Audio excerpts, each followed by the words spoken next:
तो गाइस जैसा हमें लग रहा था कि वांडा विजन के एपिसोड 7 में हमें कुछ बड़ा देखने को मिलेगा, तो हमें देखने को मिला। अब अगर वांडा की रियलिटी से बाहर की बात करें तो डायरेक्टर टेलर ने स्वॉर्ड का एक टेम्परेरी बेस बना लिया है, क्योंकि पहले वाला अब सर्कस बन चुका है। साथ ही मोनिका भी अपने स्पेस इंजीनियर दोस्त से मिल चुकी है, जो ये मोहतरमा है। अब इन्होंने मोनिका को ये एक स्पेस रोवर दिया है जिससे मोनिका रियलिटी में जा सके, लेकिन यहाँ कुछ अलग होता है। ये वाहन तो कोई काम आता नहीं, जिसे मोनिका अपने बॉडी टच के साथ अंदर जाने की कोशिश करती है, जिससे मोनिका को कुछ सुपर पावर्स मिल जाती है। हालांकि इन सुपर पावर्स के बारे में हमें आगे पता लगेगा, लेकिन कॉमिक्स में मोनिका पोटोन नाम की एक सुपर हीरो होती है, तो शायद इस सीरीज में मोनिका के पास यही सुपर पावर्स होंगी। खैर हमें बाहर की रियलिटी से ये भी पता लगा कि स्वॉर्ड विजन की बॉडी को एक वेपन की तरह यूज करना चाहता था, लेकिन वांडा को ये कैसे पता लगा, इस पर अभी भी पर्दा है। खैर छोड़ो, अब चलते हैं वांडा की रियलिटी में। अब यहाँ वांडा एंटमैन की तरह वीक लग रही है, यानी जब एंटमैन अपनी पावर्स का यूज करता है तो उसे बहुत ज्यादा भूख लगती है और वो थकान भी महसूस करता है। और यहाँ वांडा भी ऐसा ही फील कर रही है। वो थक चुकी है, उसे आराम करना है और उसे जबरदस्त भूख भी लगी है, क्योंकि पिछली रात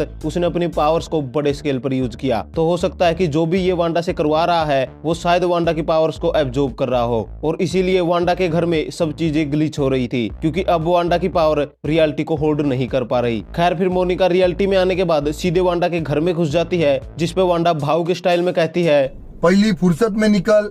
और वांडा मोनिका को नीचे गिराने की भी कोशिश करती है, लेकिन मोनिका नीचे गिरती नहीं बल्कि सुपर हीरो लैंडिंग लेती है।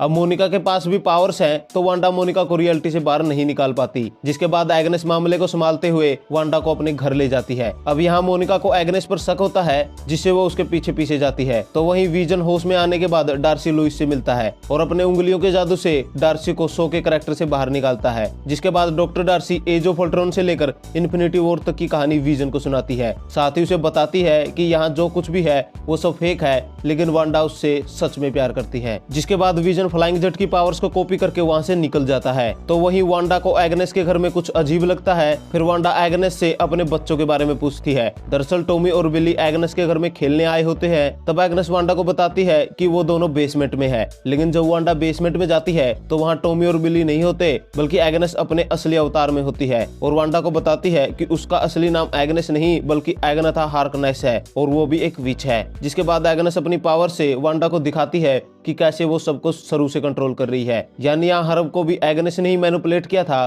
साथ ही एपिसोड 6 में विजन को वांडा के बारे में एग्नेस ने ही जानबूझकर बताया था। यानी एग्नेस वांडा और विजन के बीच में दरार डाल रही है। और हाँ, जो Wanda Vision show Darcy SWORD base में देख रही थी, उस शो की डायरेक्टर, प्रोड्यूसर और राइटर एग्नेस ही है। लेकिन मुझे अभी भी लगता है कि इस director cum producer cum writer cum के पीछे कोई बड़ी कंपनी है। हालांकि इस एपिसोड में एक मिड क्रेडिट भी था। तो जब मोनिका को एग्नेस पर शक होता है तो वो उसके पीछे पीछे घर तक पहुंच जाती है, जिसके बाद मोनिका भी एग्नेस के जादू टोने वाले बेसमेंट को देख लेती है। और फिर इवांस पीटर पीछे से मोनिका को आवाज देता है। अब ये बंदा म्यूटेंट है, क्विक सिल्वर है, या ये है कौन, मुझे इस पे ज्यादा बात नहीं करनी, क्योंकि हमें ये पहले ही पता लग चुका है कि पिछले एपिसोड का क्विक सिल्वर एग्नेस की एक मैजिक ट्रिक थी। साले सबके सब काट रहे हैं। लेकिन हाँ, हो सकता है कि ये बंदा अब की बार सच में कोई नॉर्मल सिटीजन हो, जो मोनिका से यहाँ हेल्प मांगने आया हो, और जब मोनिका इसे रियलिटी से बाहर निकालने की कोशिश करेगी तो इसे भी स्पीड की पावर मिल जाएगी, या फिर वांडा की रियलिटी में से ऑलरेडी पावर मिल चुकी है, और इसीलिए वांडा और एग्नेस के बाद ये तीसरा बंदा है जिसे सब कुछ पता है, और ये यहाँ मोनिका की हेल्प करने आया है और उसे कुछ बताने आया है। अब होने को यहाँ कुछ भी हो सकता है। इस एपिसोड पर लिटरली इनफिनाइट पॉसिबिलिटीज है। लेकिन ये टीवी सीरीज जैसे जैसे फिनाले की तरफ बढ़ रही है, ये और भी इंटरेस्टिंग होती जा रही है। अब अगर इस एपिसोड के बारे में आपकी कोई भी राय या डिटेल है तो वो हमारे साथ जरूर शेयर करें। साथ ही अगर आपको ये वीडियो पसंद आई तो इस वीडियो को लाइक और शेयर जरूर करें। ऊपर से इसी तरह के सुपर कंटेंट के लिए हमारे चैनल को जरूर सब्सक्राइब करें। Thank you guys, this is Vicky Seemar and you watching the Vicky सीमार।